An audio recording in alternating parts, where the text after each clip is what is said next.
На македонските тутунари им пукна трпението.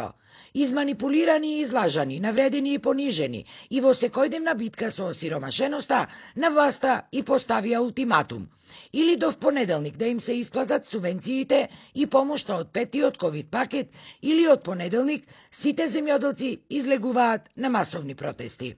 Веднаш исплата на субвенциите и петиот ковид пакет. Тутунарите и општо копрено земјоделие е на колена. Без пари, без исплатени субвенции, сезона која што е неизвестна од немајне средства да се продолжи, земјоделските аптеки веќе не ни веруваат на фразата че ви исплатиме од субвенции. Бидејќи субвенциите се уште се неизвестни. Во писмото кое што го добивме од Министерството беше потврдено дека субвенциите ќе се исплатат во првата половина од месец мај, но сведоци дека тоа не се случи. Не може нашите политичари да си играат држава додека ние трпиме за корка леп. Нашите апели и укажувања дека ниската откупна цена во минатата реколта драстично ќе се осети кај тутунарите беа занемарени.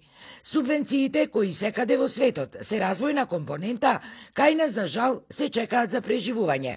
Велат тутунарите и додаваат дека во Македонија немало земјоделска гранка која е успешна. Згора на тоа, особено се бесни и на идејата за распродавање на македонското земјиште.